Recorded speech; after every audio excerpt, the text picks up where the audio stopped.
Les doy la bienvenida a todos a un nuevo seminario. Muchas gracias por participar. Hoy vamos a escuchar a Federico Gibaudo y Mario Racanello. Van a exponer su trabajo Crecimiento y reindustrialización acotada entre 2002 y 2015.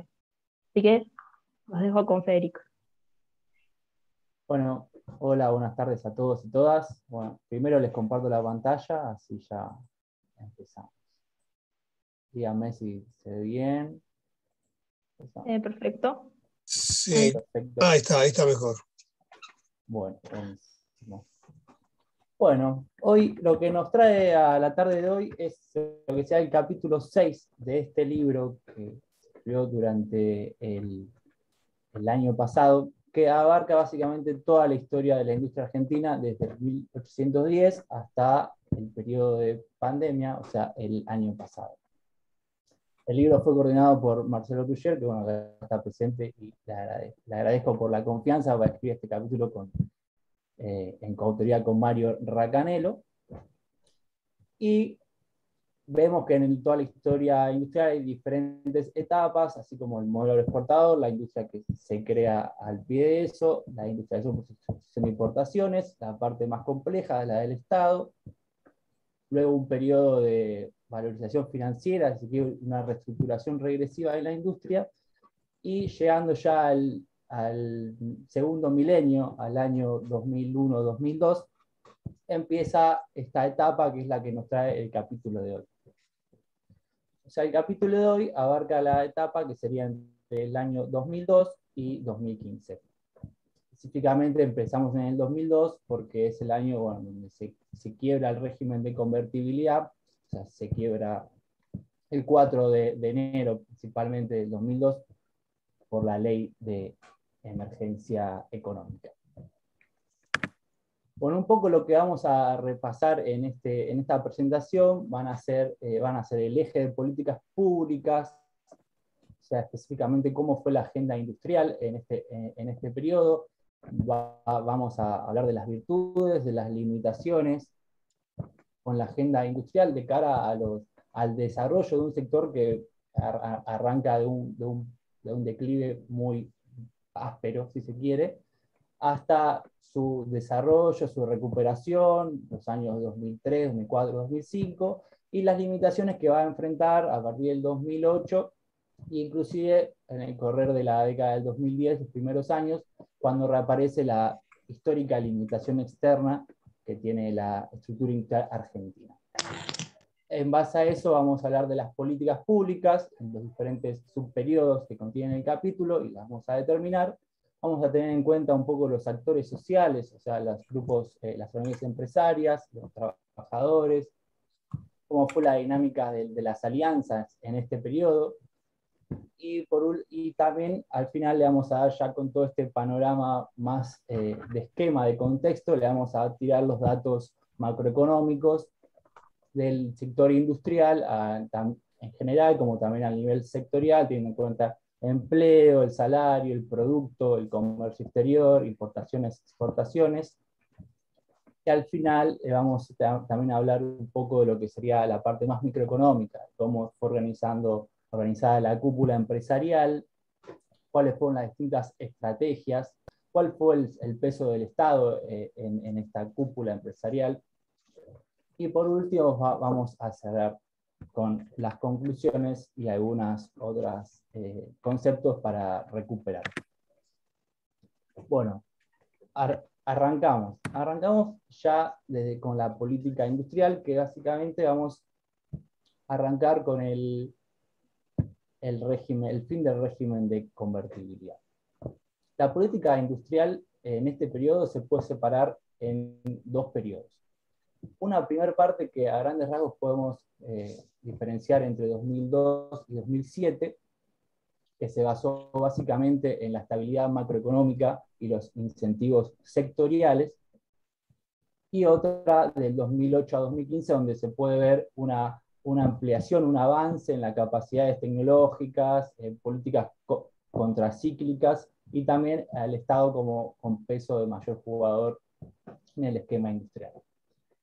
En lo que respecta a la primera parte, sea, la política industrial se sentó solamente en la política macroeconómica. A través del tipo de cambio elevado, alto y diferenciado, se estableció el esquema conocido como esquema de dólar alto para el periodo más conocido como la postconvertibilidad. La postconvertibilidad inmediata, si se quiere.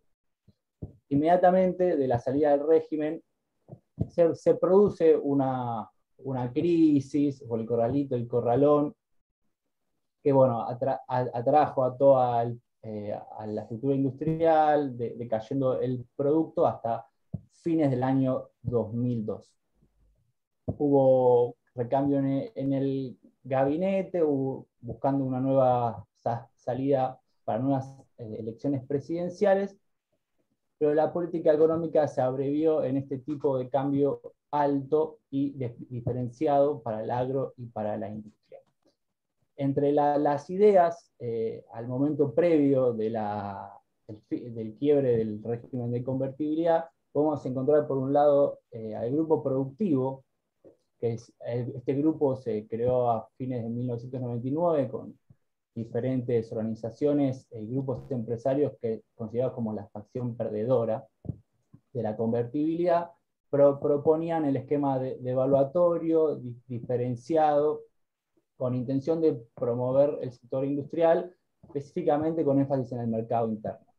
Por otro lado, el Centro de Estudios Macroeconómicos Argentina pregonó por una mayor dolarización, que sería una forma gradual, pero a la vez muy recesiva en términos de poder adquisitivo.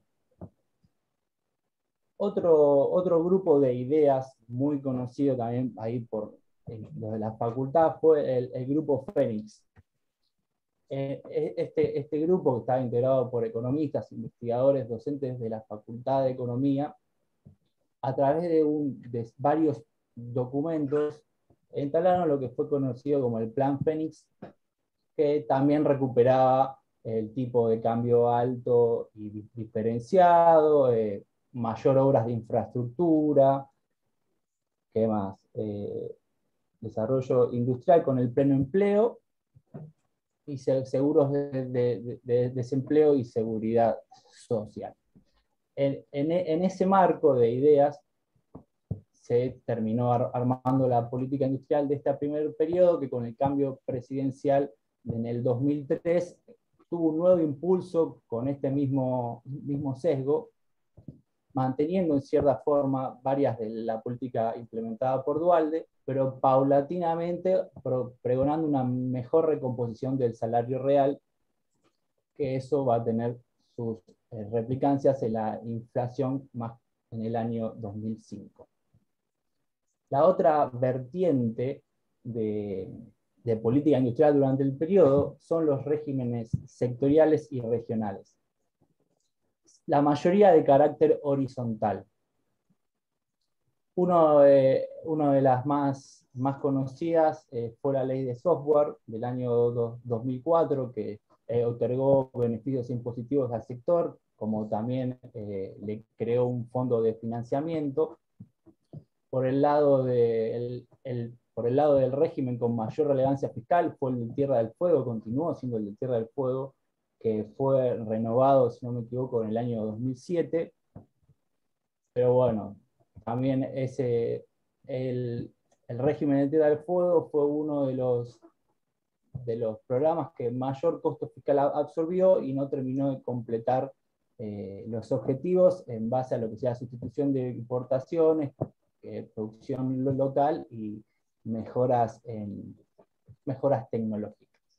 En complemento de estos dos grandes pilares que hablamos, como fue la política industrial, la política macroeconómica, que era la política industrial del periodo, y los regímenes sectoriales y regionales, también se puede encontrar como una política industrial indirecta, si se quiere, que focalizó a la política de empleo, de ingresos, que buscó motorizar el mercado interno, que fue el que se ubicó como el principal en esta primera etapa, sin dejar de lado la voluntad exportadora, porque gracias a los buenos precios internacionales, y la salida al régimen de convertibilidad dio un shock que permitió mayores exportaciones entre el año 2003 y 2004.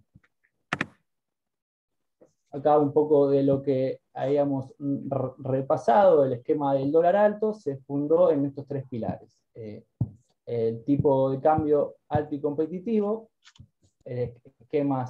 programas sectoriales y regionales, y políticas de ingreso y empleo.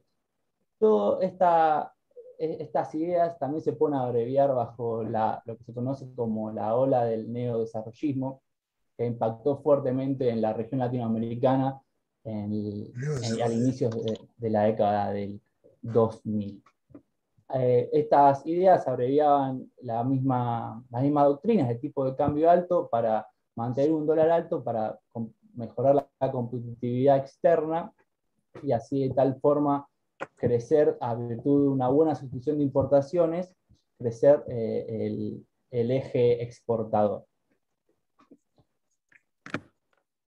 Con el correr del tiempo, ya en el 2005 y 2007, este esquema se mantuvo, como ya nombramos, o hay como una ligera recomposición al salario real, pero a partir del 2007-2008 podemos encontrar un quiebre en lo que sería la política industrial o los intentos de política industrial. En primer lugar, encontramos que a partir de este año hay una mayor avance del Estado como actor en el sector industrial a través de diferentes organismos y diferentes ministerios. Ya desde la base, aunque vamos a ir profundizando, ya con la creación del Ministerio de Ciencia y Tecnología e Innovación Productiva, y también vuelta a la escena del Ministerio de Producción e Industria. A la vez hay todo un cambio sumado con el nuevo ministerio, hay un cierto cambio de paradigmas tecnológicos que dan mayor peso específico a lo que son la biotecnología, la industria del software y la nanotecnología. Por otro lado, también en el mismo año 2008 se empieza a foguear la banca pública, principalmente dirigida a la pequeña y mediana empresa. En el periodo anterior, estaba la Secretaría de Industria de Empresas Pequeñas y Medianas, la CEPIME, que fue en cierto punto la que lideró el proceso de fortalecimiento del mercado interno que nombramos previamente, y fue la que jugó un rol más importante en todo lo que sería la política industrial para las pequeñas y medianas empresas. Hacia el año 2008, ese liderazgo fue mutando paulatinamente hacia el Ministerio de Ciencia y Técnica, que a la vez de los que absorbió los programas existentes y a la vez inició nuevos programas. Este mismo año 2008 no solo es quiebre, se quiere, por una nueva actitud del Estado, sino también por diferentes coyunturas que se hicieron nacionales como internacionales. A lo que es nacional podemos encontrar el conflicto con el campo entre abril y julio del 2008, que determinó el fin de la alianza que había nacido al calor de la posconvertibilidad, mientras que un poco después, ya hacia agosto, septiembre del 2008, tenemos la crisis internacional, la crisis financiera derivada de las hipotecas subprime en Estados Unidos, que esta impacta de tal forma que el gobierno o el Estado decide tomar una nueva actitud al implementar políticas anticíclicas. Específicamente las políticas anticíclicas de consumo y producción, como nuevos programas,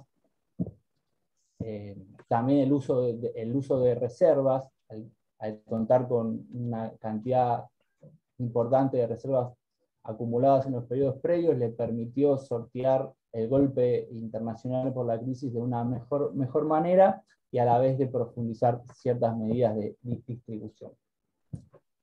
Otro paquete de políticas importantes en este momento fue la estatización del paquete accionario de las ex AFJP, que a la vez le dio al Estado la potestad de nombrar directores en las empresas donde las AFJP poseían participación. Esto sumándole al Estado en su jugador en el sector industrial. También, de la mano de la crisis internacional y todo ese contexto, surgen las licencias no automáticas, que es en principio una activa política de sustitución de importaciones que vamos a ir viendo que se ir profundizando en el año 2012 con las DEHAI, las conocidas DEHAI. El Ministerio de Defensa y Planificación Federal comenzaron a cobrar mayor dimensión y mayor participación, estructurando nuevos proyectos en tecnologías de punta, que serían las comunicaciones, como la red satelital, como también en cuestiones de energía.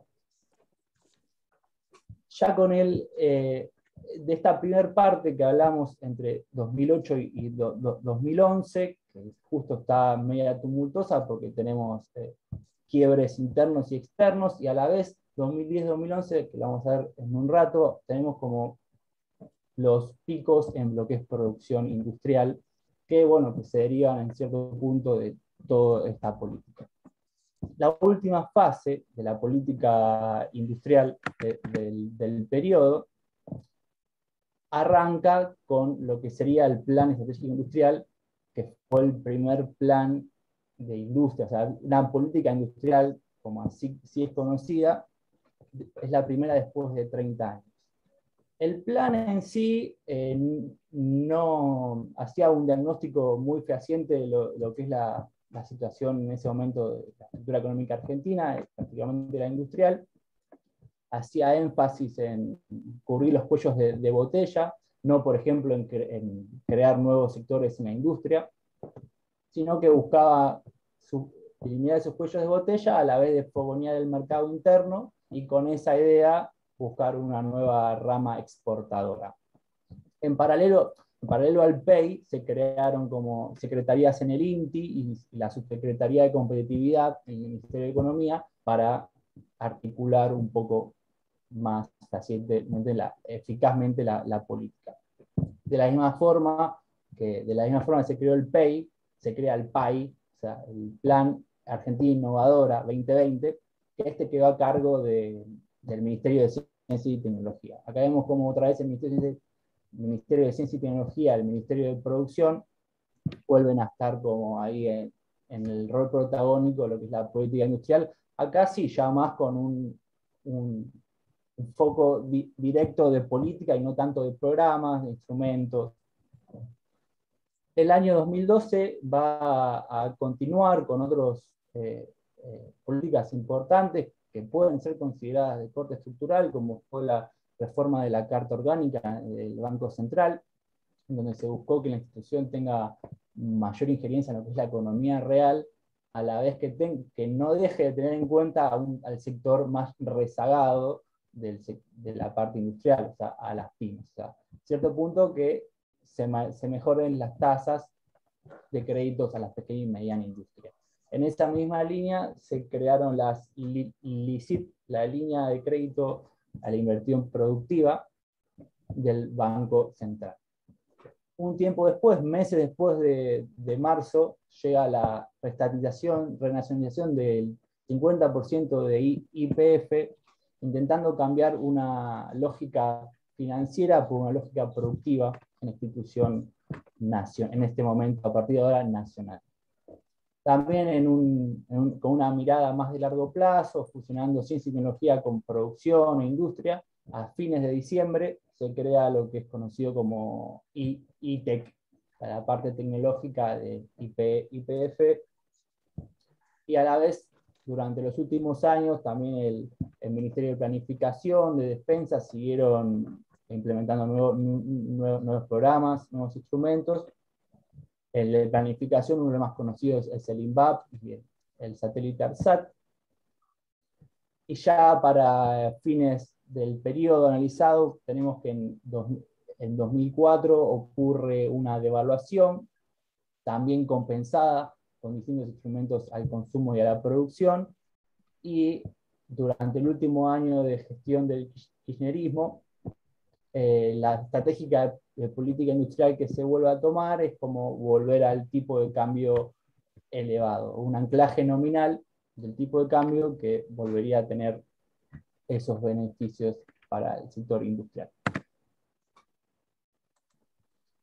Ahora vamos a hablar un poco de lo que sean los actores que conformaron esta esfera industrial, porque bueno, después con el estallido del régimen de convertibilidad fue necesario reestructurar un poco el diálogo y las alianzas entre las organizaciones, los trabajadores, el Estado, capital extranjero, capital nacional. Fue necesario todo un reestructuramiento. En principio también podemos partir el periodo en dos, también teniendo como quiebre el 2008. Por una parte, la primera parte que está más, salvo el primer momento que sí es casi traumático en términos económicos y sociales, después ya al compás de crecimiento, la articulación entre los diferentes actores fue más orgánica, se dio de una forma orgánica al crecimiento y al desarrollo del país. Ya después del 2008, esa concertación plural, esa mesa de diálogo que instauró el gobierno de Duhalde, pero que después siguió el gobierno de Néstor Kirchner y parte de Cristina, se quebró totalmente, primero por el conflicto agrario, pero con el tiempo los sectores del sindicalismo también fueron alejándose del bloque del oficialismo, a la vez que la oposición empresarial también pudo reconvertirse y unirse bajo una misma ideología. Bueno, ni bien termina la convertibilidad, el problema era qué hacemos, qué se hace con la política, cómo se sale de este esquema. Y entonces ahí se pueden encontrar algo que ya he mencionado, dos vertientes, que sean la del grupo productivo y la del SEMA. El grupo productivo fue el que nucleó a la Unión Industrial Argentina, empresas de la Unión Industrial, otras de la Cámara Argentina de Construcción y las confederaciones agrarias, que eran como las perdedoras del proyecto neoliberal de la década de los 90. Estos grupos se nuclearon bajo una visión de reactivación industrial y fueron en cierto punto elegidos por el poder ejecutivo que apareció luego con el fin de la convertibilidad, para empezar a formar la nueva alianza con la comunidad productiva. De esta forma vemos como el presidente de la UIA en ese momento, como José Mendiguren, fue el que quedó a cargo del Ministerio de Producción. Aún así, este primer paquete de políticas para pasar el proceso, la crisis de posconvertibilidad, no fue totalmente apoyado por todas las capas, cosa que terminó reavivando un poco la violencia interna, la represión policial a mediados del 2002, y que con el recambio presidencial y de a poco con los primeros brotes verdes de la economía, se pudo empezar a estructurar otra vez esta alianza plural y transversal que se pretendía con el poder desde el Estado. Desde el gobierno, los canales de articulación o de diálogo, si quiere, con los tres fracciones importantes de la estructura industrial, era diálogo constante a la vez de diferentes mecanismos. Por ejemplo, con la cúpula empresaria en un contexto de crecimiento, tanto interno como también de las exportaciones, el diálogo era constante porque necesitaban unos de los otros, la cúpula era la que traía las divisas, así que la política de gobierno, para mantener el diálogo, también necesitaba mantener esa competitividad con los precios, el tipo de cambio, que ya hablamos un poco de la política en el primer apartado. Por otro lado tenemos la fracción débil, que era como las pequeñas, medianas y microempresas. Este sí fue un sector que sí más veló por el gobierno, por el Estado, porque bueno, eran uno de los principales benefactores de sus políticas, que bueno, que recibían exactamente eso, o sea, políticas de apoyo del ámbito horizontal y vertical en lo que sería región o sectores. Mientras que el poder de los sindicatos también ya bastante desaparecido con la crisis de convertibilidad, las agrupaciones piqueteras cobraron mayor preponderancia a la hora de la movilización. Con la recuperación de la economía y del sector industrial también se recuperó el empleo y de esta misma forma las tasas de afiliación y el poder de los sindicatos. En lo que sería particularmente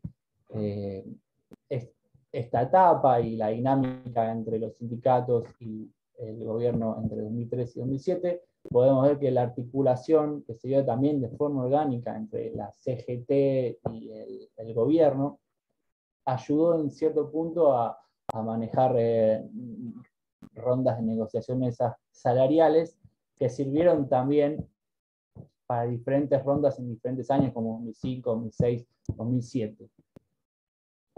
Y podemos ver que esta alianza que se generó en este periodo también fue revalidada de forma política en los años 2005 y 2007. Bueno, en un momento se tiene que terminar y sucedió en marzo del 2008. A raíz de los conflictos con las patronales agrarias, la sociedad rural, se creó la mesa de enlace y la sociedad rural desplazó a la UIA como el principal portavoz de la clase dominante. Ahí, en cierta forma, también durante este periodo volvió a tomar relevancia el debate entre el país liberal agrario contra el país liberal industrial proteccionista. Una de las asociaciones empresarias que empezó a tomar mayor protagonismo fue la AEDA, la Asociación Empresaria Argentina.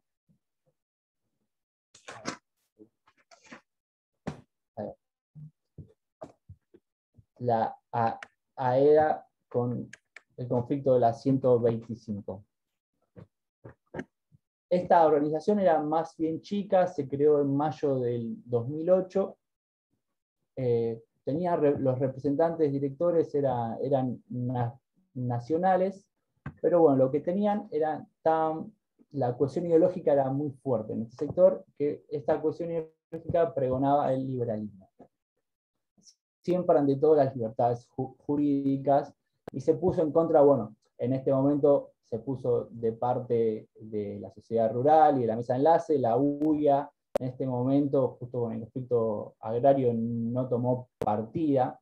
Ya venía sosteniendo algunas críticas al gobierno desde el 2005, con el avance de la inflación y bueno, y ellos reclamaban que los aumentos de salarios se ajusten a la productividad, cosa que quedó medio ahí en la nada misma.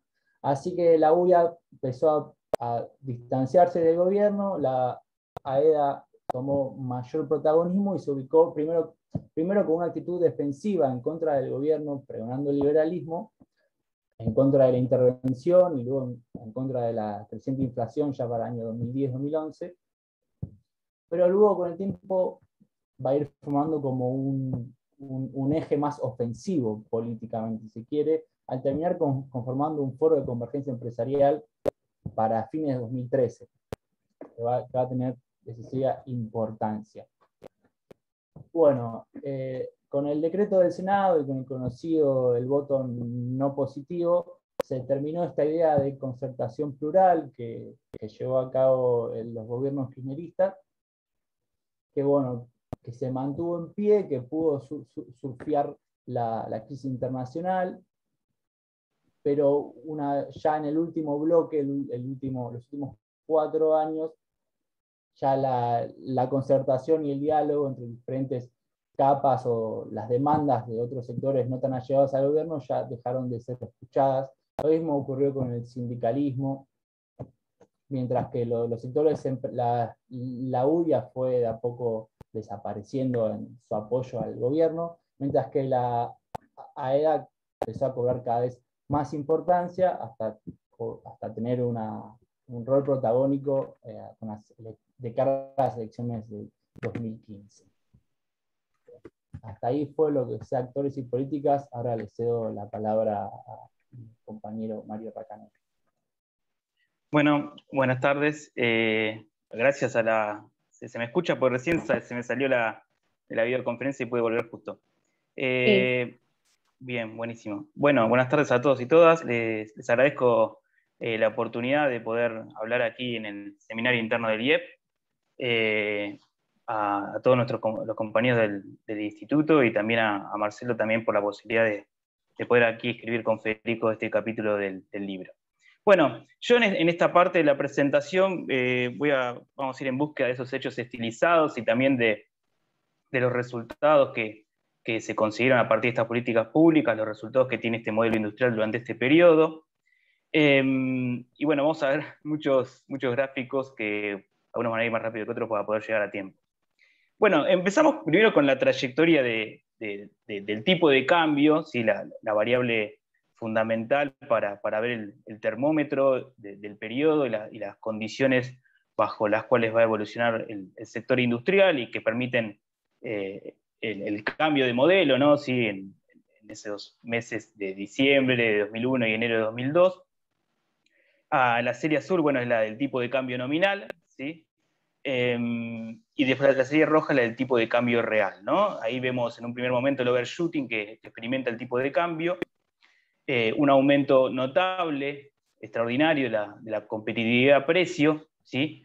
Y en esos primeros años de la posconvertibilidad, bueno, justamente estamos experimentando ese tipo de cambio real alto, competitivo y estable, de los cuales hablaba Roberto Frenkel. Pero bueno, ya a partir de 2008 comienza una degradación de largo plazo de esa competitividad, una reducción del tipo de cambio real, es decir, que la inflación está creciendo más que el tipo de cambio nominal, por lo cual llegamos al final del periodo a un tipo de cambio nominal muy semejante, perdón, un tipo de cambio real muy semejante al que teníamos a fines de la convertibilidad, ¿no? También a partir del 2011 no olvidemos de la implementación de restricciones en el mercado de cambios, lo que se llamó el cepo, ¿sí? Y la aparición de la brecha cambiaria, ¿no? No es casualidad que, bueno, los mejores años económicos están en esa primera parte, ¿sí? Y después va a ser más difícil la evolución de la economía y de la actividad industrial. Bueno, en la siguiente diapositiva tenemos, empiezo para ver la actividad económica en general, ¿sí? Más allá de la industria, ¿no? Para ver los tiempos. Bueno, tenemos esa enorme caída que fue el año 2002, ¿sí? Una contracción de la actividad económica que ya venía desde el año 99, ¿sí? Recordemos que el pico de la convertibilidad fue en el año 1998, los años de la crisis de la convertibilidad, una caída enorme del PBI en el año 2002, ¿sí? En torno al 11%, y después, bueno, tenemos esa recuperación del año 2003 hasta el año 2008, ¿sí? En el medio, digamos, tenemos la crisis, los efectos del efecto de contagio de la crisis internacional del 2009, y después tenemos los años de crecimiento 2010-2011, y a partir de allí, bueno, comenzamos con eso de lo cual decía, una vez se lo escuché a Daniel Kahneman decir que en los años pares, bueno, el desafío de crecer en los años pares, ¿no? Generalmente se crece en los años donde hay elecciones y hay un impulso de demanda agregada. Bueno, después aquí en esta serie también vemos los componentes de la demanda agregada. Vemos que, por ejemplo, la inversión tiene un pico en el año 2011, ¿sí? A diferencia, por ejemplo, del PBI, que el PBI tiene el pico en el año 2015, el consumo privado lo tiene en el 2013, y el gasto público lo tiene en el 2015, ¿sí? Bueno, para el componente de inversión, bueno, también la implementación del cepo dificulta su trayectoria, ¿no? Hay un antes y un después en su trayectoria en cuanto a la inversión privada. Bueno, en la siguiente tabla tenemos, bueno, justamente las tasas de crecimiento de los componentes de la oferta agregada y la demanda agregada, ¿sí? Para el periodo 2002-2015, o sea, aquí estamos tomando el efecto de la caída, ¿sí? Digamos, está incluido el golpe que tiene la actividad económica en el 2002, ¿no? Por eso nos da que en promedio, para el periodo 2002-2015, la tasa de crecimiento del PBI fue del 3,3%, ¿sí? Si consideramos, no consideramos el shock del 2002, o sea, del bajón del 2002 hasta 2015, esa tasa ya sería del 4,5% anual, ¿sí? Mucho más alta, ¿no? Bueno, en cuanto a esos componentes de la oferta agregada y la demanda Perdón, agregada, ¿puedo bueno, hacer una pregunta? Sí, sí. No entendí.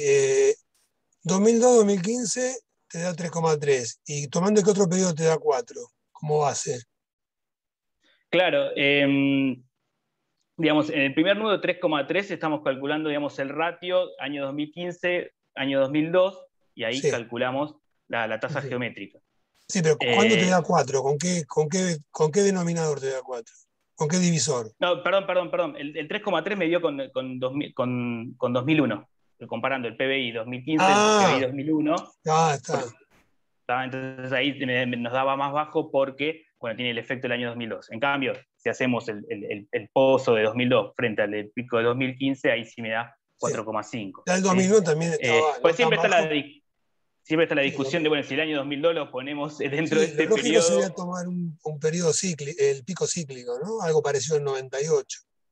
Pero, o sea, Claro, bueno, sí, hay algunos. suponer que en el 2002 tenías el del año 98, ponele. Y entonces Sí, ahí te da pensando en producto potencial, ¿no?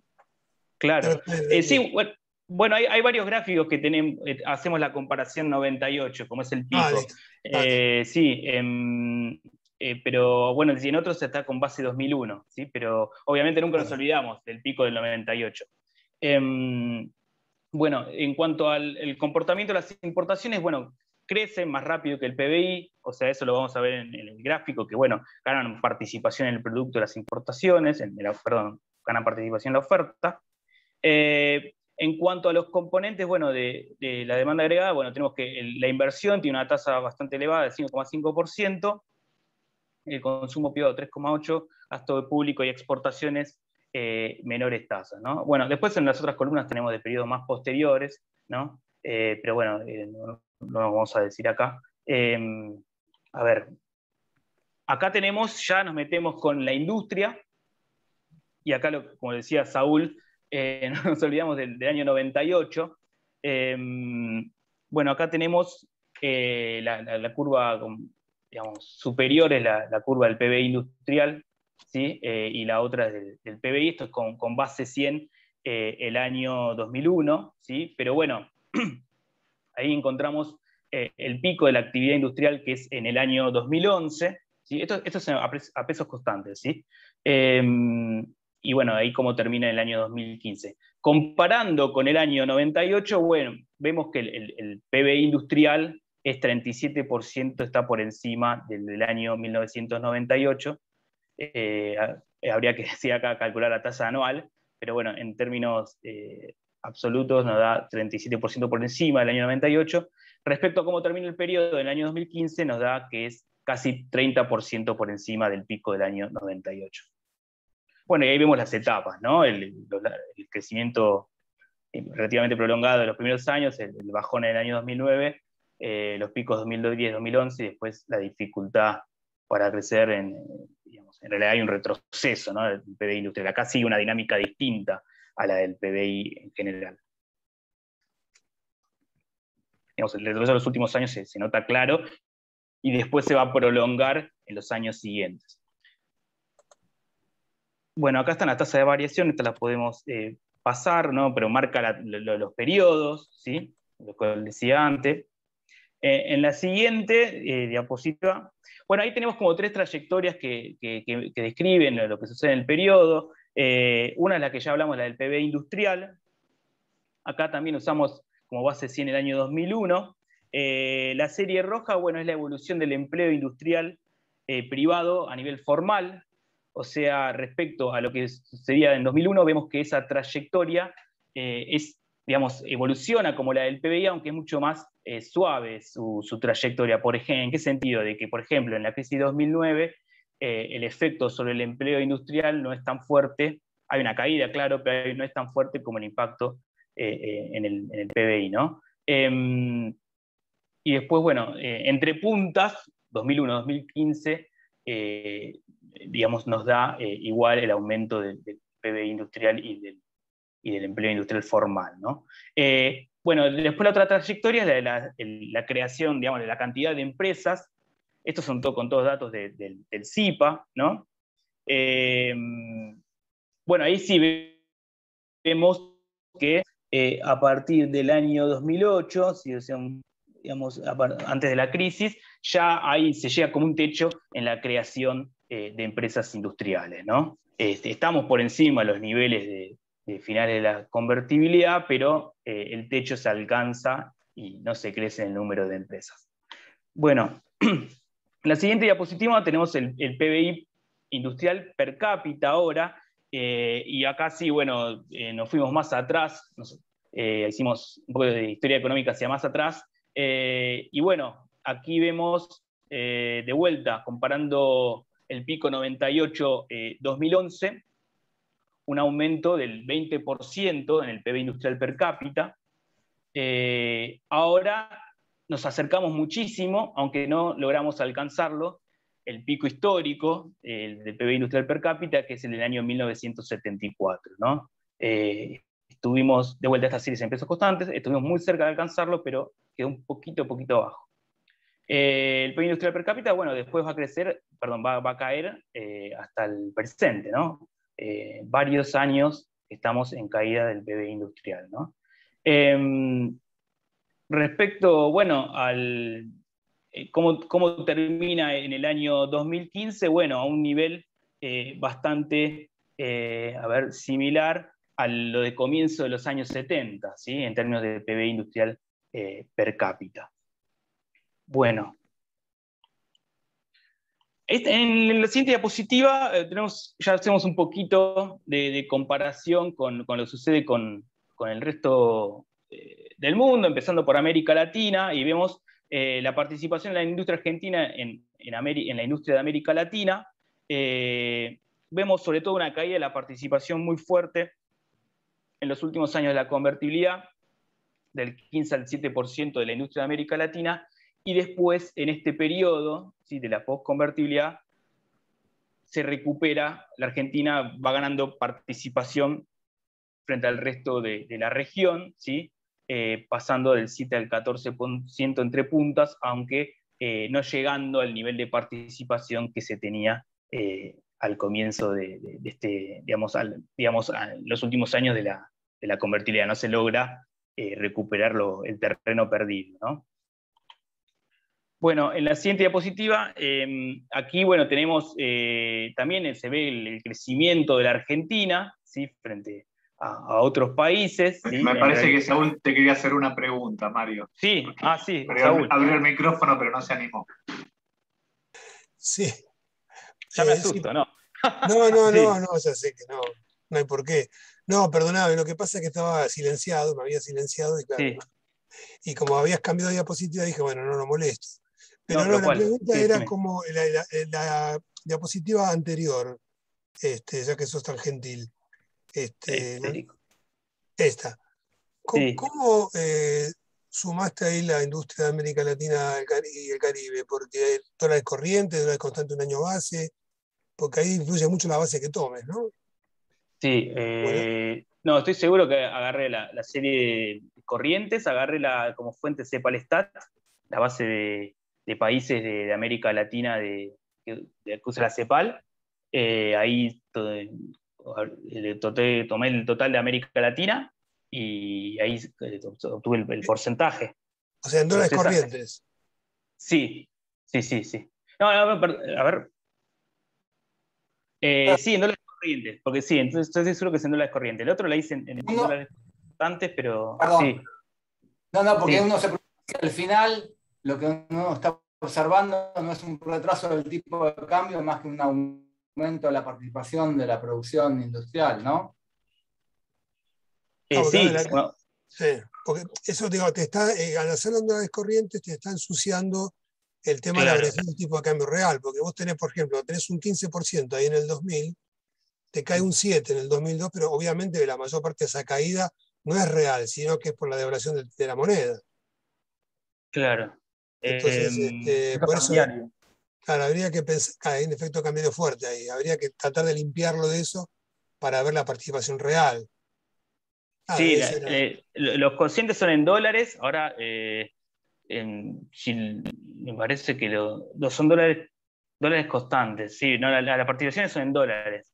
Sí, claro, el efecto del tipo de cambio. ¿Pero constantes o corrientes? Parecería que corrientes, porque si cae a menos de la mitad en 3 años, debe ser porque hay un efecto de la devaluación. O sea, Igual coincide mucho con la crisis económica del 98 al 2001, tenés un efecto de crisis más que de régimen. O sea, porque como comparaste convertibilidad con post-convertibilidad, y me parece que, o sea, si la caída se concentra del 98 al 2001, o sea, lo que tenés es un efecto típico de una crisis, me parece. Pero no, es que, pero me parece que la caída ahí fuerte es del 2001-2002, si estoy leyendo bien el gráfico. Sí, en 2015 pero la suba del 2014 al 2015. Sí, por atraso del cambio de la caída industrial de esos años fue muy alta, digamos, fue muy importante también. Pero ahí tenés una caída al 99, al 2000 y al 2001, antes de la devaluación. Sí, la caída es... O sea, es una caída... Miremos ahora no, mirá el Excel, me parece que la caída fuerte ahí es por supuesto que hubo caída del 98 al 2001, pero ahí tenés una caída más fuerte del 2001 al 2002. Como no tenés la grilla vertical, no es tan claro, pero... Sí, aparte tengo los puntitos. Claro. Bueno, eso, el problema es suavizar la serie, pero hay un bajón tremendo, sí, efectivamente, del año 2002. Sí. Claro, por eso digo. Eso es cambiario, más que nada.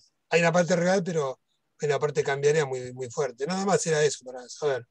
Sí, igual ahora la caída de la industria está en una diapositiva anterior. Sí, claro, pero como parte de esta la participación. En el año 2012 de 11% la caída de la industria. Pero sí, sin duda el efecto del tipo de cambio influye. La siguiente diapositiva... Entonces, sí. Si el efecto cambiario influye también, tiene un rol en lo que es el crecimiento post-2012 en este gráfico, porque tenés un ciclo de apreciación real. ¿Sí? Entonces también ahí estaría jugando un poco, el efecto. No en los 90, bueno, el tipo de cambio también se apreció, pero también habría que ver. Pero la apreciación real, ¿cuándo la mencionaste? Sí, la segunda etapa que vos mencionaste. Sí, la segunda etapa, claro. Sí. Ahí también te están mezclando lo cambiario con lo real, por eso. Lo que digo, es que si es a dólares constantes, mejor porque limpias el efecto cambiario y podés ver realmente cuál fue la... tomar un promedio del periodo. Sí, ahora entré en la duda respecto a este primer gráfico que estamos discutiendo, si es en dólares constantes, dólares reales o dólares corrientes, porque el siguiente lo hice con dólares constantes. Ahora entré en duda, tendría que chequearlo. Bueno, en este que están, es la comparación de los diferentes PBI industrial per cápita, y bueno, ahí vemos la remontada que tiene la Argentina, donde bueno, va a superar a países como México, Brasil, también Venezuela, pero bueno, en el final del periodo del año 2015, el país que nos queda con PBI industrial más alto, bueno, yo veo que es Uruguay, me parece que es. Pero bueno, ahí vemos como digamos, también una caída fuerte en los últimos años de la convertibilidad y después la recuperación relativa frente al resto, ¿no? Bueno, acá en la siguiente tabla vemos la brecha entre los PBI per cápita de la Argentina con países seleccionados. Acá utilicé la base de datos del Banco Mundial, ¿sí? Bueno, y ahí vemos con qué países la brecha aumentó y con cuáles se redujo, ¿no? Acá comparando, digamos, puse en negrita el año 2001 con el año 2003. Acá, ¿qué significa esos cocientes? Bueno, que por ejemplo, para el año 2015, sería el 30% del PBI per cápita el 30% del PIB per cápita de Estados Unidos es el de Argentina, ¿no? Entonces, si aumenta el cociente es porque, bueno, nos acercamos al otro país, ¿no? Entonces, bueno, nos acercamos con Estados Unidos, ¿sí? Perdón que corra la cosa porque no veo muy bien. Después también con países como Noruega, ¿sí? Con Japón. Después tenemos con Alemania, ¿sí? En cambio, por ejemplo, con China, por ejemplo, países como China, nos hemos alejado, ¿sí? O sea, han crecido mucho más rápido que Argentina, ¿sí? O por ejemplo India, ¿no? También. Esto es para ver las diferencias entre distintos países, ¿sí? Eso tiene que ver, por supuesto, también con la colaboración de los otros países. Bueno, acá vemos el tema de la desindustrialización como fenómeno, que es un fenómeno internacional. También acá influye, si vemos series a valores constantes o a valores corrientes. A valores corrientes, bueno, es mucho más marcada la caída de la participación de la industria en el total de la economía, o sea, continúa con la tendencia de años anteriores. Esto fue también una discusión, si queda lo más correspondiente para ver este fenómeno, si ver valores constantes o valores corrientes. A valores constantes, bueno, termina bastante parecida la participación de la industria respecto al comienzo del periodo, ¿sí? En términos de valores corrientes no es mucho más clara la caída, hay una recuperación de la industria frente al resto de la economía en los primeros años de la posconvertibilidad, pero después comienza una marcada caída, ¿no? Bueno, en términos, digamos, más o menos se termina alrededor del 15%, ¿no? Al final del periodo, digamos, en términos corrientes un poco más me da a valores constantes, ¿no? Pero bueno, este es un fenómeno internacional, el tema siempre se discute, bueno, de qué una cosa que sea un fenómeno internacional y después, bueno, qué tipo de desindustrialización, cómo está el resto de los sectores, qué hay adentro de la industria, no son todas las desindustrializaciones iguales, ¿no? O sea, sin duda hay un crecimiento fuertísimo de la industria, pero en términos relativos, bueno, la industria cede terreno porque, bueno, sobre todo hay un crecimiento mucho más fuerte del sector servicios, ¿no? El sector terciario. Bien. Bueno, acá vemos lo que decía antes, ¿no? Una caída de la participación de la industria del 1,9% en el total de las actividades. Lo que sí puse, digamos, en el gráfico de abajo a la izquierda, vemos que el sector del comercio supera a la industria justamente en el último año, ¿no? En términos de participación. Después la tendencia también de la desindustrialización se puede ver en el consumo de electricidad, o sea, también está avalado por otras variables. Se podría hacer en términos del empleo, cosa así acá no está en esta diapositiva. Otros autores lo hacen con el empleo. Bueno, en cuanto... Sí, ¿escucho algo? Acá ya hacemos un poco más de mesoeconomía, vemos cómo se estructuran los diferentes sectores industriales. Acá comparamos, bueno, 3 años en particular, 2004, 2011, 2015, y vemos cómo han variado las participaciones, ¿sí? Estos sectores están ordenados de mayor importancia, de mayor peso en el valor agregado, ¿sí? Y bueno, ahí marcaba con colores los sectores que crecieron en participación y los que redujeron. Bueno, sin duda el sector que más aumentó en participación fue la industria alimenticia, la industria de productos alimenticios y bebidas, ¿sí? Después también, por ejemplo, hay un aumento mucho más pequeño del 1% de la producción de maquinaria y equipo. Y sectores que, por ejemplo, redujeron su participación, uno que se destaca es la fabricación de metales comunes, ¿no? Siempre en términos de participación, ¿no? Pero bueno, esto ya nos está dando un indicio que esto es algo que, por ejemplo, ya lo ha dicho también Martín Shor, es una primarización de la estructura industrial, ¿no? Bueno, los 4 primeros sectores son los sectores que componen la mitad del valor agregado de la industria, así que son productos alimenticios y bebidas, industria química, metales comunes y maquinaria y equipo, ¿no? Bien, Bueno, acá también vemos digamos, los crecimientos, sectores destacados en crecimiento entre puntas 2001-2015, los productos minerales no metálicos, la industria automotriz fue uno de los sectores que más creció, también la metalmecánica sin incluir la industria automotriz, la industria textil, el caucho y el plástico. En cambio, uno de los sectores que, digamos, que más, digamos, que menos crecieron respecto al año 2001, bueno, el peor fue la refinación del petróleo, que básicamente tiene entre puntas, ¿no? Tiene el mismo valores que el año 2001. ¿Sí? Esto estoy usando el estimador mensual industrial, ¿sí? Y acá abajo tenemos, bueno, algunos productos en particular, ¿no? Otro sector muy destacado en términos de crecimiento, el de mayor, es la electrónica de consumo. Bueno, acá también eso lo vamos a poder ver cuando veamos el crecimiento muy fuerte que tiene la industria fueguina, ¿sí? La industria de línea blanca, la maquinaria de uso agropecuario, son todos sectores que crecieron muy fuerte, muy por encima de la economía en general. Después los que están ahí abajo son sectores que menos crecieron, ¿sí? De vuelta metales básicos, petroquímica, fibras y hilados manufacturados.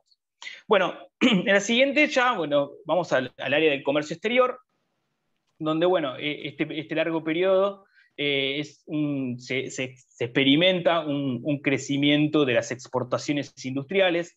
Ahí tenemos las exportaciones de manufacturas de origen agropecuario, manufacturas de origen industrial. También algo que sucede es un aumento de la participación de las manufacturas de origen industrial en el total de las manufacturas exportadas.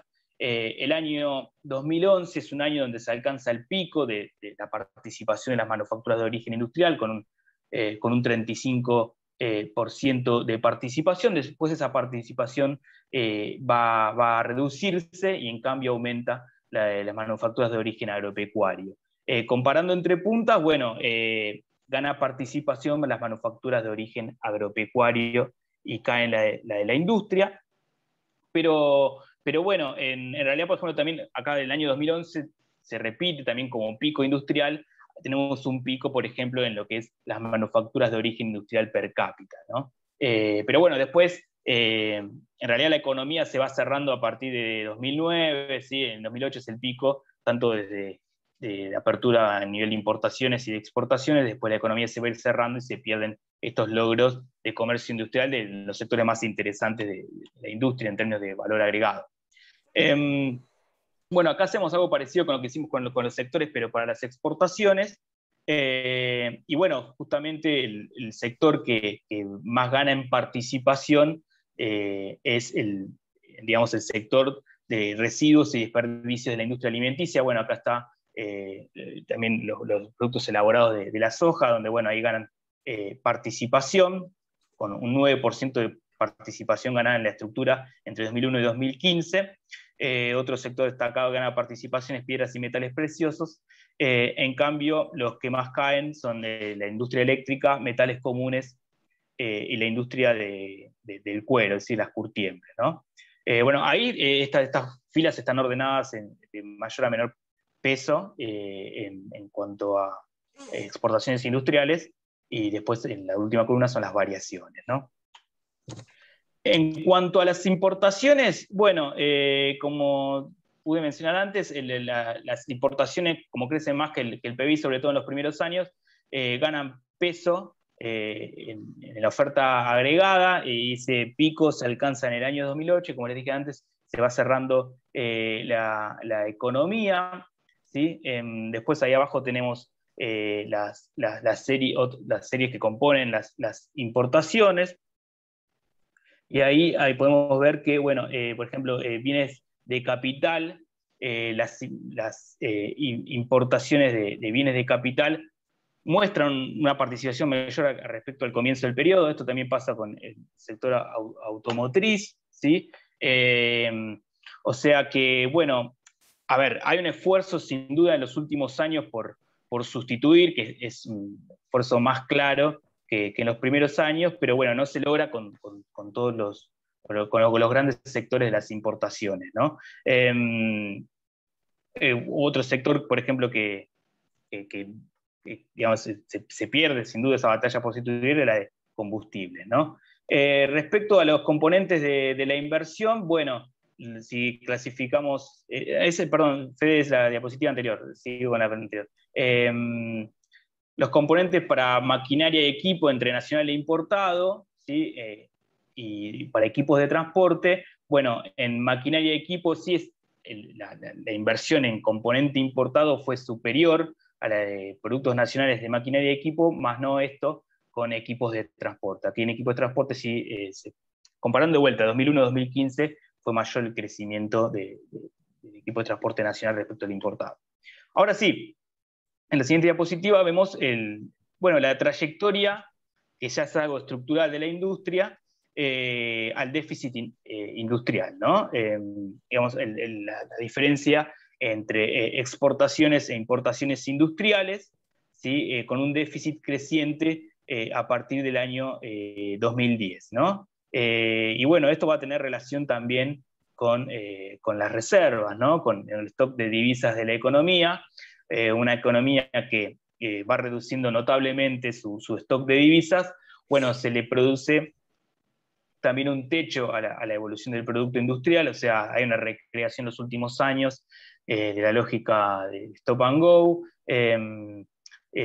También, bueno, hay un proceso de fuga de capitales en los últimos años que no tiene que ver, por más que ciertas empresas han colaborado con eso, pero está la cuestión del cepo, o sea que también hay un drenaje de divisas por ese lado.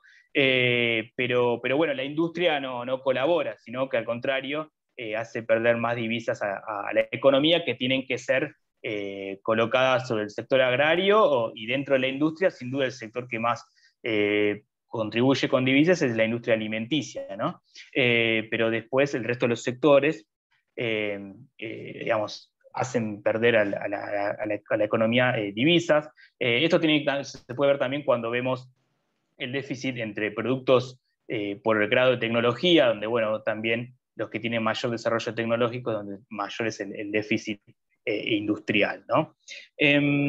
Después, otras cosas últimas del comercio exterior, es que, bueno, también en los últimos años se ve una mayor déficit respecto a China, ¿sí? Que también contribuye muchísimo a la pérdida de divisas, ¿no?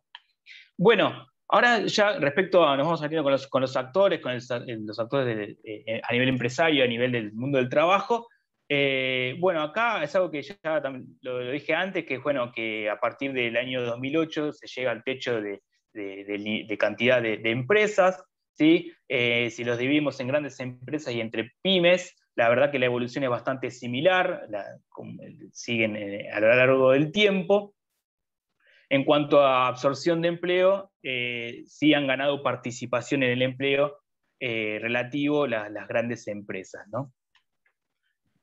La siguiente diapositiva, bueno, es la evolución de la formación bruta del capital, o sea, de la inversión como porcentaje del PBI, y acá también vemos ese pico que se alcanza en el año 2011, y después esa inversión se va a reducir en términos de participación del producto, pero bueno, el pico que se alcanza en el año 2011 es un pico que es superior a los que alcanzados en los años de la convertibilidad, ¿no?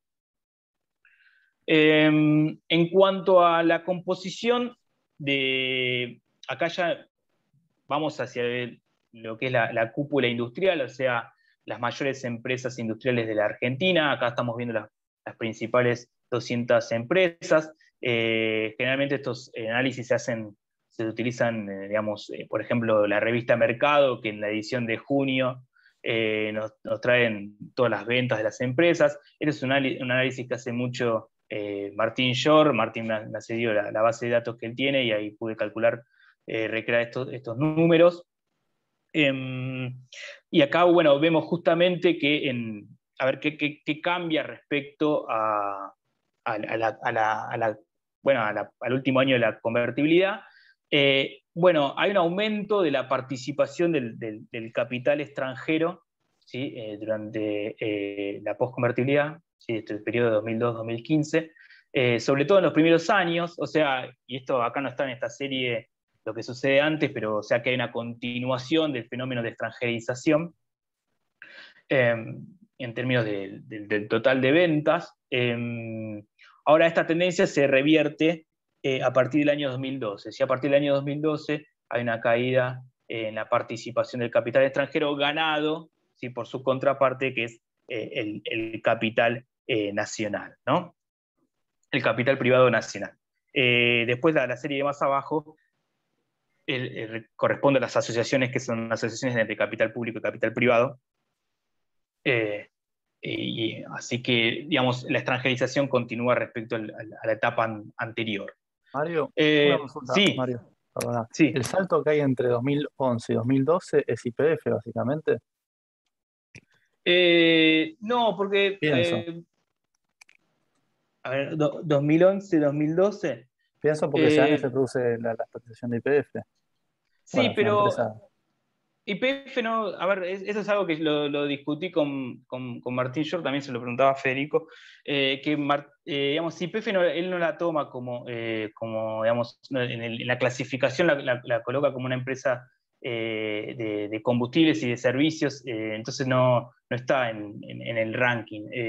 Eso me llama la atención de por qué él no la toma, digamos, yo seguí su clasificación, ¿no? Claro, pero refinación de petróleo está, ¿no? Industrial.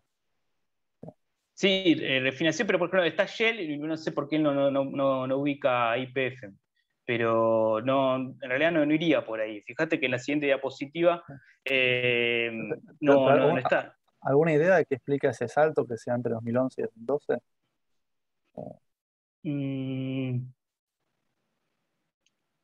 A ver, hubo mucho crecimiento, en 2012 creo que cayó el producto. No, el crecimiento, no, 2012 es un año de caída. Lo único que se me ocurre es lo de YPF, por eso consultaba. Sí, pero no, YPF no, bueno, hoy se lo quería preguntar de vuelta a Martín, pero yo en su momento se lo pregunté, pero no sé cuál es el criterio que él usa para no colocar a YPF, pero por ejemplo sí utiliza Shell y Axion, sí, por ejemplo, están en la clasificación de empresas industriales. Pero sí, YPF cambiaría un montón, porque aparte, como empresa de capital privada nacional o estatal, con participación, pero no. Bueno, acá vemos las principales empresas que componen esta clasificación. A ver, avanzamos en las... Una pregunta, perdóname. Sí. Este tema de las participaciones de las empresas Sí. extranjeras y nacionales, ¿no? ¿Qué pasó con la encuesta de grandes empresas del INDEC? ¿Por qué usan mercado y no usan la fuente del INDEC? ¿Dejó de hacerse? ¿Hay algún problema con esa? Pregunto por curiosidad, ¿no? Porque digo, me parece que debe haber tenido más rigor metodológico, y también porque uno se pregunta, ¿uno qué debería medir? ¿La participación de las ventas o el valor agregado de las empresas? Porque si vos tenés que las extranjeras se concentran más en las etapas finales, ¿no? Entonces vas a tener que estar sobreestimando su participación en el valor agregado tomando las ventas, ¿no es cierto? Es una duda que tengo con eso. En cambio, con la encuesta de grandes empresas, yo creo que vos tenés el valor agregado y tendría esa ventaja, ¿no? Desde el punto de vista de las participaciones. Claro, sí, es verdad, se podría hacer. Claro, la ventaja de la revista Mercado es que está en la particularidad de empresa por empresa, ¿no? Está bien. Okay. En la del INDEC está el secreto estadístico, pero sí creo que está la participación, sí se puede hacer por capital nacional y capital sí, se puede, extranjero. Eso sí, por eso sí, se podría hacer a ver qué tan distinta da. Pero sí, en realidad... digamos, bueno, realmente no sé, igual Martín creo que también trabaja con esa encuesta, pero la del INDEC. Bueno, justamente la siguiente gráfico es de un trabajo último de él, y ahí acá toma esa fuente que vos decís, Saúl, y acá lo hace para ver cuánto las 100 principales empresas industriales se llevan del total valor bruto de producción de la industria, para ver el grado de concentración. Y bueno, acá, por más que hay un aumento en los primeros años en la concentración, 2004, 2007, hay una reducción en los últimos años, ¿no? Pero sí, a ver, en la siguiente diapositiva, acá de vuelta sí vuelvo con la revista Mercado. Perdón, de nuevo, Martín Shore y sus asociados usan el valor bruto de producción, que son las ventas, o sea, no usan el valor agregado. Sería interesante verlo en términos de valor agregado, ¿viste? Es una inquietud, digo. Sí, bueno, cuando hicimos el cuadro que pasó, por ejemplo, a nivel sectorial, sí está hecho con valor agregado, lo hicimos, pero no sé si está habría que comparar a ver qué da. Sí, pues es muy distinto valor agregado y valor bruto de producción que te puede dar. Bueno, este cuadrito así sui generis que me hice después del trabajo, comparar de vuelta con esa clasificación previa las principales empresas industriales, por eso, bueno, acá que de vuelta, que no está YPF, porque YPF debería estar primera, pero bueno, comparamos el año 2001-2015, el top 10 de empresas. Bueno, ahí las que se mantuvieron son sobre todo las de productos primarios, ¿sí? AGD, Asociación de Cooperativas Argentinas, Cargill, después aparece Vicentín también, Shell, bueno, pasa a ser aquí la primera, pero yo estaba segunda. Aparecen las automotrices en el top 10, ¿sí? Que son justamente las empresas que crecen con mayor, con un mayor dinamismo, ¿sí? Aparece Volkswagen, Toyota y Ford. De estas 10 primeras, la que calculé con la tasa que más creció fue justamente Toyota respecto al año 2001. Ahí está la tasa anual ajustado por dólar oficial, ¿no? Pero bueno, digamos, las que se repiten más que nada son aquellas de productos primarios. Por ejemplo, después un reflejo de lo mal que le fue en términos relativos a la industria de metales básicos, por ejemplo, Siderca, que ya no estaba 3 en el 2001 y ahora ya no está en este top 10. Bueno, voy apurando, así vamos cerrando. Respecto al mercado de trabajo, bueno, lo que les decía antes, también esa dinámica bastante similar a la de la actividad industrial. Bueno, acá el punto base está el año justamente 1998, ¿sí? Y el empleo industrial registrado se ubica, al menos al final del periodo, por encima de la evolución del empleo industrial y también con una evolución más suave, ¿no? Bueno, este gráfico acá es, digamos, a pesar del crecimiento del empleo industrial, seguimos estando en términos de cantidad de trabajadores por debajo a los picos de años anteriores. Estoy hablando de la época de la ICI, de la segunda etapa de la ICI en el canto de la industrialización sustitutiva. En términos de clasificación de empleo formal e empleo informal, el empleo registrado crece con mayor dinamismo que el empleo no registrado, aunque en términos de cambio de participaciones es muy chiquito, ¿sí? Digamos, en el total del empleo industrial registrado pasó del 68 al 71%, acá tengo el dato de 2013. Este fue calculado por el trabajo que está en nuestra revista H Industria, el trabajo de Steingart, Santarcángelo y Porta, pero bueno, ellos encuentran un aumento pequeño, pero un aumento al fin de la participación del empleo industrial registrado privado. En cuanto al poder adquisitivo del salario industrial, bueno, sí hay un aumento muy, pero muy fuerte del poder adquisitivo, cuyo pico sí, es en el año 2013, ¿sí? Esto es a pesos constantes, y comparando entre puntas, digamos año 2001 con, año 2002 con año 2013, que es ese pico, bueno, hay un aumento de más del 100% del poder adquisitivo del salario industrial. Esto es en peso constante, ¿no? Acá utilicé como fuente la serie que da Ferreres, incluso con IPC ajustado, no es el del INDEC. Pero bueno, no se alcanza el pico de acá tampoco del poder adquisitivo del salario industrial del 1974. Respecto a ajustado por el dólar, bueno, está distinto, ¿no? Digamos, a dólar oficial me da el pico en el año 2015, a dólar libre me da el pico ya en años siguientes, en el año 2017, ¿no? El poder adquisitivo del salario industrial. Bueno, acá vemos una evolución, perdón, en la anterior, Fede, vemos una dinámica más rápida del salario real industrial que del PIB industrial per cápita. También vemos que el salario real industrial crece más que el promedio de la economía, ¿sí? En esta diapositiva, que es, bueno, también, digamos, recreo esa metodología que usa Shor. Yo no se la vi calculado para este periodo, pero que se la debe haber hecho. Pero, digamos, este ejercicio que él hace, por ejemplo, que lo trabaja para el periodo de la dictadura, es, bueno, comparar. Es la siguiente diapo, Fede. Es comparar el salario, la evolución del salario real de la industria con la productividad de la industria, ¿sí? Que él utiliza fuente del INDEC, creo que es la encuesta industrial mensual.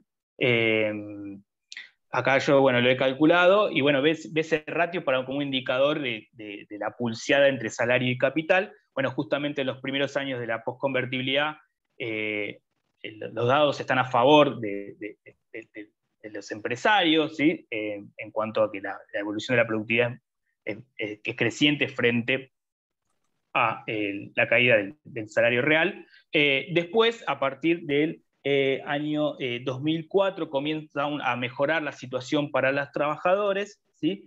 Pero bueno, ya a partir del 2008 se revierte esa situación transitoria de mejora relativa del factor trabajo frente al factor capital. Bueno, acá, en base a estos datos del INDEC, se ve una serie creciente de la productividad. Esto también se ve en un aumento de la productividad horaria. También otros cálculos que, en base a estos datos que nos da el INDEC, se puede ver una pequeña reducción de la jornada horaria, digamos, en términos del total de horas, ¿no? Pero prácticamente es igual, ¿no? Pero esto es en base a datos de, si mal no recuerdo, la encuesta industrial mensual del INDEC, que justamente no sé por qué va hasta 2014, ¿no? Bueno, acá ya nos metemos con lo último de lo que es del factor del mercado de trabajo, que es el tema de la cuestión del género en la industria, ¿sí? Esta es la tasa de participación femenina en la actividad industrial. Prácticamente no hay variaciones, hay un techo del 19% en la participación de las mujeres en la actividad industrial. Acá está compuesta por diferentes sectores. Lo que sí se aprecia es que una reducción muy fuerte en la participación es el sector mayoritario, donde están las mujeres, donde son más importantes, es el sector de confección. Pero bueno, hay una reducción, que la mayor caída se ve justamente en este sector. Esto es algo positivo. Ganan participación, por ejemplo, en la producción de radio, televisión, en esa actividad, en esa elaboración de esos productos. Hay un aumento de la participación femenina, hay un aumento de la participación femenina también en la producción de petróleo. Bueno, ahí es como se compone, ¿no? En cuanto a lo que es el salario... ¿Confecciones es -6 o es positivo, confecciones? Debe ser menos también. Sí, no, ahí lo mal coloreé. No, a ver, es -6, significa que, a ver, en el 2001 las mujeres participaban en el sector de confección, eran el 63%, en el año 2015 es casi 57%, entonces esa reducción en la participación, lo puse como verde como algo positivo, ¿no? Porque, digamos, porque como es tan mayoritario, fíjate, la diferencia con la segunda fila es muy amplia, digamos. Entonces, colabora con digamos, una igualdad de género, ¿no? Bueno, en cuanto a la brecha de género, que es la brecha en el salario, esto es en cuanto al total del sector, ¿no? No es por el mismo trabajo en sí, sino por lo que me da en cuanto al sector, a la clasificación del sector, ¿no? En cuanto a lo que es la industria en general, esto es mucho más positivo porque hay una reducción de la brecha, ¿sí? Del salario entre hombres y mujeres, sobre todo en los últimos años, ¿sí? Sobre todo en los últimos años, esa brecha que era de aproximadamente 22% pasa a ser de casi 15-18%. Bueno, acá lo mismo. ¿PPH es eso? ¿La fuente? No, el CIPA. El CIPA. Okay. Sí, esto es empleo registrado, por eso. Sí, registrado. Sí. Esto también es empleo registrado. Bueno, acá por... Sí, tiene que ser. Esto es digamos, lo anterior, pero por sector. Bueno, ahí en verde, donde se redujeron la brecha, por ejemplo, el sector petróleo, la producción de petróleo, alimentos, productos químicos, bueno, hay productos químicos de 10% la reducción, y en rojo las que aumentaron la brecha, ¿no? Bueno, lo último, digamos, y ante las conclusiones, en cuanto a un análisis geográfico, ¿sí? Para así resumir, ganaron participación la región centro y Patagonia, sobre todo la región centro, en términos de participación del peso industrial. La Patagonia, después nos vamos a meter con las provincias patagónicas, pero los que más se vieron afectados pues, el norte, ¿sí? Provincias con promoción industrial también se vieron reducidas en su participación. A ver, voy a la siguiente, que es la de las provincias. Bueno, acá tenemos Tierra del Fuego, esto es en términos de empleo, lo medimos a partir del empleo industrial, o sea, no está medido en términos de producción o valor agregado, sino en términos del empleo industrial, también registrado, porque estoy usando el CIPA. Y bueno, Tierra del Fuego, con más del 200% de aumento entre el año 2001 y 2015, y después justamente le siguen dos provincias también patagónicas, Santa Cruz, Río Negro, esas primeras 5 le siguen La Pampa y Salta.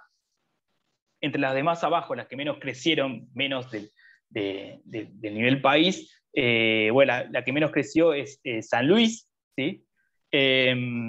Y Catamarca, La Rioja, Tucumán y Capital Federal entre puntas creció el empleo industrial un 37%, ¿no? A la derecha está el cambio en participaciones digamos, en el total del empleo industrial a nivel nacional. Ganó participación la provincia de Buenos Aires con un mejor desarrollo respecto por fuera del conurbano, ¿sí? 0,8 el resto de Gran Buenos Aires y el GBA 0,6, un poquito más el resto de Buenos Aires. La jurisdicción que más se dio en términos de empleo industrial fue la Capital Federal, con una pérdida del 2,5% del total de empleo entre 2001 y 2015. Y bueno, otras provincias que se destacan en términos de absorción de empleo industrial, Santa Fe y Córdoba, lo que estaría concentrando el empleo más en la región centro, y bueno, Tierra del Fuego, como es la provincia que más creció el empleo industrial entre puntas, también ganó participación, ¿no? Después hay otras provincias que quedaron prácticamente iguales, ¿no? Bueno, ya llegando a las conclusiones, después si quieres agregar algo, Federico, en estas conclusiones, en realidad lo que se ha buscado en este trabajo es, bueno, primero entender las políticas que están detrás, y después los hechos estilizados que los principales hallazgos los hemos visto aquí en esta presentación.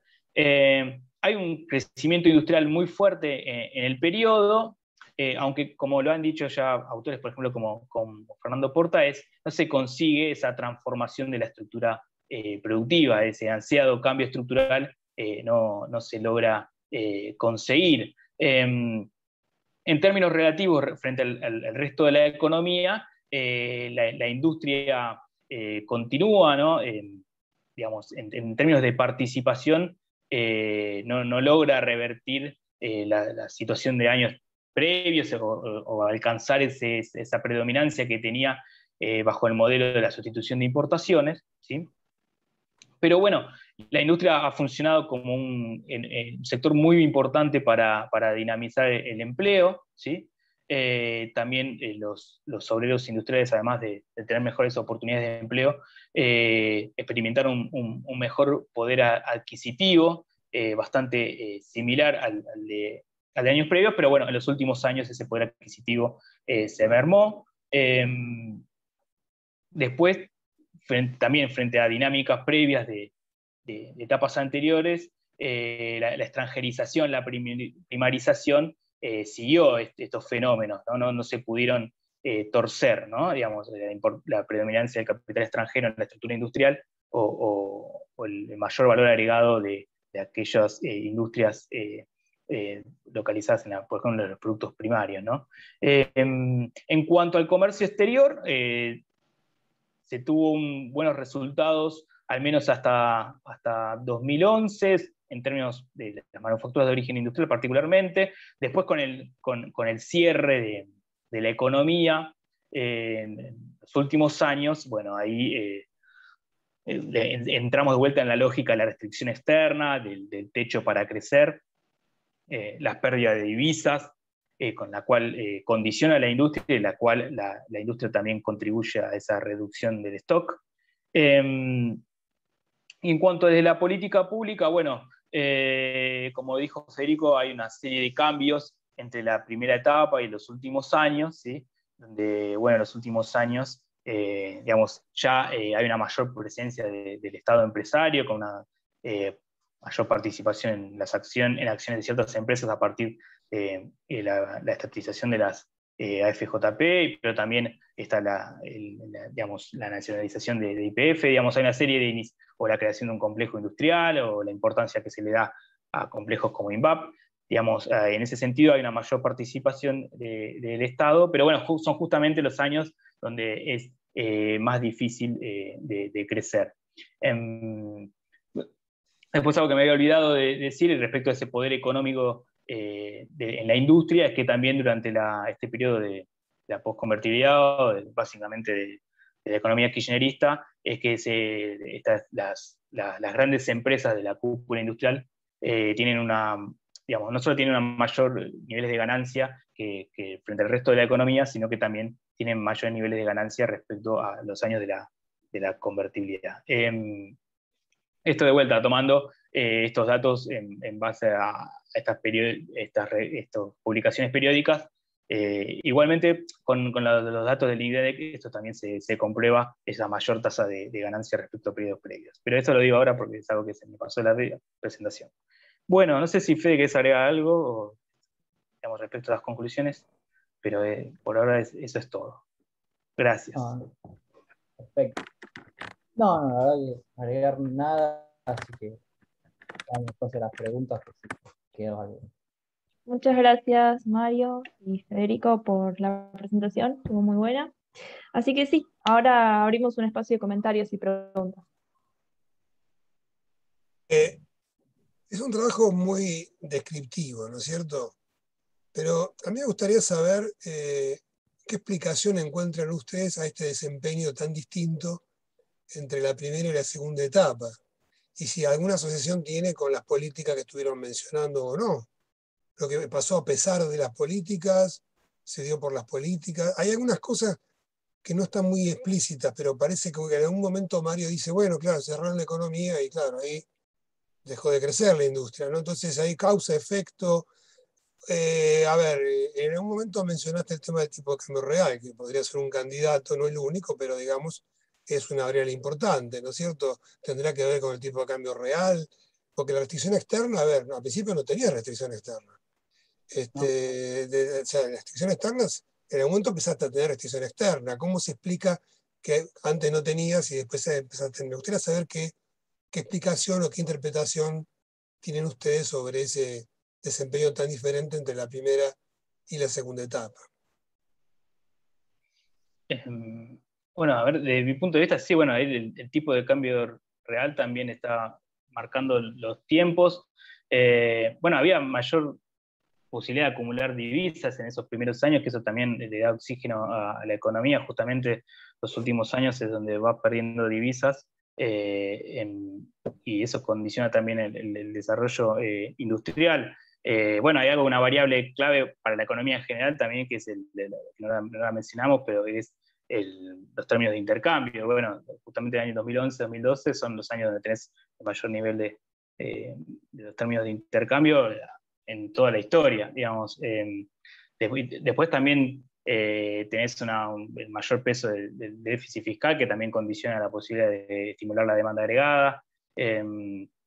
Después, bueno, yo lo dije también por el lado de la inversión, cómo te condiciona también colocar restricciones cambiarias, digamos, debido a que vos tenés ese proceso de contracción de stock de divisas, cómo te condiciona también, por ejemplo, hace menos desincentiva el proceso de inversión, ¿no? Digamos, las políticas públicas, a ver, digamos, donde mejor crecimiento experimenta la industria es cuando más haces una política más como de estímulo a la demanda agregada. Después, cuando haces políticas, creo que más particularizadas, bueno, ahí no se termina de experimentar el mismo desarrollo que en los primeros años, ¿no? Pero, bueno, a ver, vos tenés la recuperación del año 2010, pero bueno, por el pozo del 2009, pero el 2011 es, bueno, a ver, es el mismo año que vos pusiste el cepo y lo pusiste al final, ¿no? Digo, pero sí, el tipo de cambio real influye, las condiciones externas también. Pero vos lo que me estás diciendo es que como tuviste los mejores términos de intercambio de la historia, empezaste a tener una restricción externa. Esa es la parte que no termino de entender. Bueno, digamos, los mayores términos de intercambio también, o la dinámica que tiene el modelo, la economía agroexportadora también permitió, digamos, una mayor oxigenación para la economía. Pero como un factor negativo está, me parece. Digamos, en cuanto a, digamos, juega en contra bueno, justamente la cuenta corriente de ser superavitaria en los primeros años, pasa a ser deficitaria y cada vez creciente. Entonces, si vos comparás con el déficit industrial, es bastante parecida esa trayectoria entre cuenta corriente y déficit industrial. Digamos, en los primeros años vos tenías un superávit comercial de la industria, pero después, a partir de la crisis del 2009, eso se va complicando y más a partir de 2011. Pero yo creo que hay varios factores que marcan el ritmo de la evolución industrial. Después hay una cosa, por ejemplo, una cosa es la trayectoria del producto, otra es la trayectoria de las exportaciones industriales, otra la del empleo. Quizás en los últimos años se buscó más reforzar ese empleo que el valor agregado en sí. Entonces, digamos, por las diferentes políticas. En cuanto a la dinámica comercial de esa industria, sí se resiente en los últimos años. En cambio, no, por ejemplo, en el lado del empleo, o no tanto en el poder adquisitivo, más allá de que había bastante la tasa de inflación, ¿no? Pero el salario nominal al menos lo puede acompañar un poco, ¿no? No sé, vos, Federico, no sé qué opinás. Sí, o sea, el crecimiento de la primera parte básicamente es debido al esquema macroeconómico, o sea, al tipo de cambio elevado y bueno, motorizado por el mercado interno. Ya en el 2008 sí se percibe un paquete de medidas mucho más, no focalizadas estrictamente, pero sino más abocadas a un régimen industrial que a la vez también hace un giro hacia el mercado interno. Y eso se ve claramente en la parte del financiamiento público del sector PYME, que bueno, que de a poco, en suma de todos estos programas o diferentes instrumentos o leyes, en algunos casos decretos, vemos que para el 2011 tenemos un pico y ya como hablamos, pasó en el gráfico, pasó Mario, asimismo en la cúpula industrial también el capital nacional empieza a cobrar más importancia. Así es como se pueden interlazar entre el tema de las políticas que se implementaron y el crecimiento. En lo que respecta a los términos de intercambio que algo mencionaron, o sea, entre el 10 y el 11, y no sé si el 2 incluso, son los términos más altos, pero ya una vez que pasa eso, como que el comercio internacional queda en la plancha. O sea, básicamente los últimos años, 2013, 2015, no solo Argentina, porque Argentina sí opta por una economía más cerrada, una economía mucho más administrada de lo que es el comercio, en virtud una sustitución de importaciones que, bueno, era muy compleja por las de Jai, que intentó articular algunos polos entre unos clústeres, digamos, del Estado y otros actores privados, pero también generó otras limitaciones, desabastecimientos y cosas de ese estilo. Igual así, como no, en general el comercio internacional pierde cierto dinamismo después del 2012, no solo en Argentina. No, yo quería un breve comentario, no quise, hablé demasiado y hay otra gente que seguramente quiere hacer comentarios. Ahí Javier lo veo con ganas de preguntar. Pero me llama la atención que ustedes hablan de, a ver, sustitución de importaciones, ¿no? Y en algún momento hablaron del neodesarrollismo. Yo creo que lo aplicaban a la primera etapa, ¿no? El desarrollismo, más allá de la evaluación que uno haga, yo no soy fanático de Frondizi, claro, por las dudas, pero tenía un énfasis muy grande en la inversión, ¿no? Claro, más que nada la inversión extranjera y subsidios muy grandes a la inversión, ¿no? A los bienes de capital. O sea, la idea de la sustitución de importaciones se concebía a través de un shock inversor, digamos, ¿no es cierto? Es decir, de políticas que uno puede discutir o no si estaban bien o mal, tuvieron un efecto sin duda, transformaron la industria. Y acá la sustitución de importaciones es más que, yo no sé si llamarlo sustitución de No, importaciones. yo tampoco sé si lo llamaría. No, pero lo dijeron varias veces, no es una política de sustitución de importaciones, no hay un plan de decir, bueno, vamos a desarrollar este sector y vamos a invertir, le vamos a dar estos recursos para... Es una política de, bueno, a ver, no me alcanzan las divisas, no quiero ajustar el tipo de cambio y empiezo a poner restricciones con criterios, nunca se entendieron muy bien cuáles son los criterios que se utilizaron, digamos, ¿no es cierto? Y eso, y creo, era simplemente una precisión. No, yo no lo llamaría eso sustitución de importaciones. Bueno, podría ser diferenciar de una política, que claramente no lo es, de una práctica o de un hecho, digamos, ¿no? Que lo que existe es un proceso de sustitución de importaciones de y restricción. Que es una política, ¿no? Claro, derivado de la restricción. No, pero vos restringís, hay que ver en qué medida sustituís. O sea, no sé si tenés éxito en sustituir a eso. Sí, son dos cosas diferentes. No podés importar eso, arreglate. Bueno, está bien.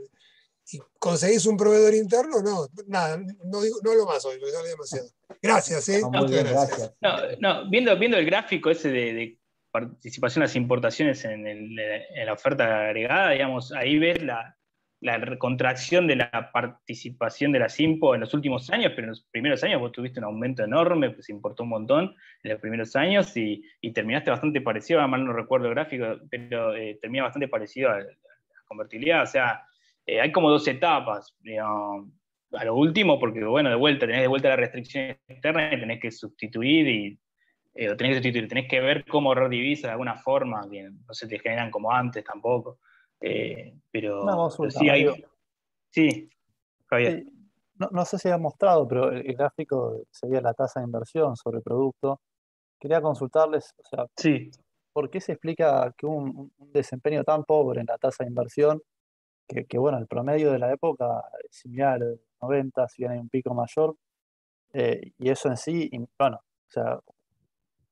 uno capaz lo compara con la vieja institución de importaciones, que llegó a tener picos mayores, no me acuerdo los números, Claro. 30%, pero fue realmente el desempeño, no recuerdo los números, pero en promedio estuvo bajo el 20%, que es lo que se considera, digamos, para reproducir el capital viejo en las máquinas viejas. O sea, la tasa de inversión tuvo... Nada, queríamos estar por qué consideran que fue tan pobre el desempeño de la tasa de inversión. Y bueno, y eso seguramente afectó después que cuando se alcanzó el nivel tendencial del producto, después de, no me acuerdo, 7, 6, por ahí, 2005, no me acuerdo, de los 90, perdón, de los 90, previo a la crisis del 2001. Y después lo otro, bueno, quería consultar también, aparte de eso, el tema del tipo de cambio real, de cómo se ve que a partir de 2010, capaz calculo, bueno, otros dicen 2007, pero 2010, si un cambio de política se hace, digamos, a algo distinto, a trazar el tipo de cambio real. Y que otra cosa que también he visto hace un tiempo también que se muestra, bueno, que si uno le agrega, obviamente, como el gasto público en esos años casi aumentó 16 puntos en relación al producto, un salto muy fuerte, aumentó la tasa impositiva, o sea, el tipo de recambio real efectivo, si le descontás la mayor tasa impositiva, es menor en realidad también. que bueno, se retorna a ese nivel. No, quería mostrar por qué existió, creen ustedes, ese cambio deliberado de política en relación al tipo de cambio real a partir del 2010 hasta el 2013, que se ve una caída muy fuerte. Los salarios reales Sí, los salarios en dólares aumentan 50%. Quizás. sí, el tipo de cambio real, la caída empieza antes, ¿no? Pero, a ver. No, en cuanto a la inversión, sí, bueno, ahí no sé si estaba por ahí el gráfico, pero, a ver, como tasa anualizada, la tasa es, bueno, 5,5%, no me parece baja, me da más alta que los otros componentes. La tasa de inversión en relación al producto. Ah, sí. Vos que decías, pero sí, es más elevada. La verdad no hice el cálculo respecto al periodo de la ISI, pero sí, respecto a la década previa, me da un pico, tenía que hacer el promedio, pero sí, no se alcanzan esas tasas más tan elevadas como la del pasado. Claro, pero o sea, digamos, estuvieron debajo, digamos, un nivel del 20%, entonces lo que se considera más o menos en la industria, en general, para reproducir el capital.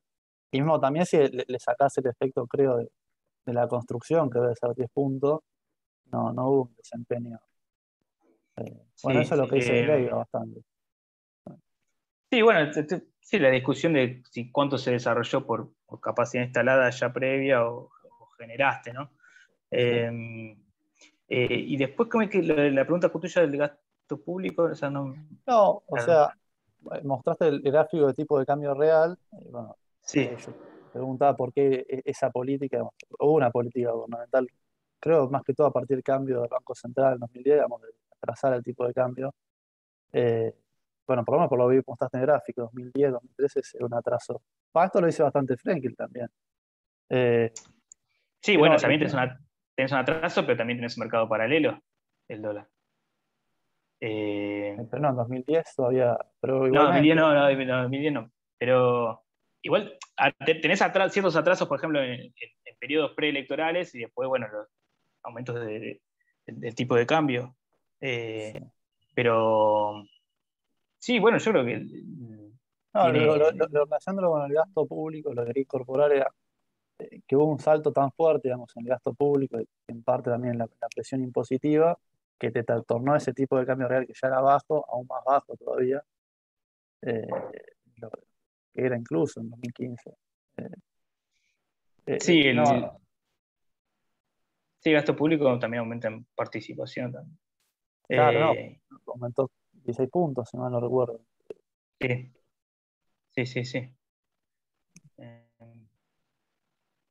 Pero sí, a ver, sí, Marcelo, no. ¿Alguien que me iba a preguntar algo? No escuché, alguien. No. Ah, Nadie pregunta. Pero bueno, si hay alguna otra pregunta o comentario, me parece que ya estamos, ¿no? Debe ser la hora también.